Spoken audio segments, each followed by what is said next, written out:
நீங்கள் பார்த்து கொண்டிருப்பது நியூஸ் 21 செய்திகள். தமிழ்நாடு செய்திகளை உடனுக்குடன் தெரிந்து கொள்ள நியூஸ் 21 செய்திகளை பாருங்கள். களவை அருகே காப்பு கட்டி விரதம் இருந்த பக்தர்கள் தீயில் இறங்கி நேர்த்திக்கடன் செலுத்தினர். ராணிப்பேட்டை மாவட்டம் களவை அருகே உள்ள சென்னசமுத்திரம் கிராமத்தில் அருள்மிகு திரௌபதி அம்மன் ஆலய அக்னி வசந்த விழா கடந்த 4ஆம் தேதி தொடங்கி சொற்பொழிவு நடைபெற்று வந்த நிலையில் நாள்தோறும் மகாபாரதத்தின் முக்கிய நிகழ்வு நடைபெற்று வந்தது.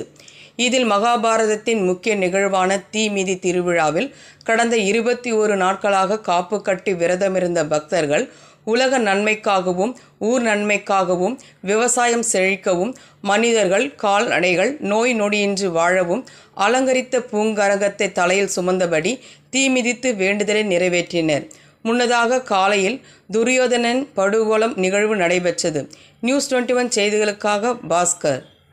ராணிப்பேட்டை மாவட்டம் ஆற்காடு பேருந்து நிலையத்தில் மாதந்தோறும் பௌர்ணமி அன்று அன்னதானம் வழங்கி வரும் Sri Jothilingeswarar சிவனடியா Seva public charitable trust பல்வேறு ஆன்மீக பணிகள், பள்ளி மாணவ மாணவிகளுக்கு உதவி செய்தல், மரம் நடுதல், இரத்த தான முகாம் நடத்துதல், மருத்துவ முகாம் நடத்துதல், துப்புரவு பணியாளர்களுக்கு நலத்திட்ட உதவிகள் வழங்குதல் போன்ற எண்ணற்ற பொது சேவை பணிகளை செய்து வருகின்றனர். இதில் உதவி செய்ய விருப்பமுள்ளவர்கள் தொடர்பு கொள்ளவும். நிறுவன தலைவர் ஜெய் மாருதி சரவணன், எண் 3, ராஜ முதலியார் தெரு, ஆற்காடு, ராணிப்பேட்டை மாவட்டம்.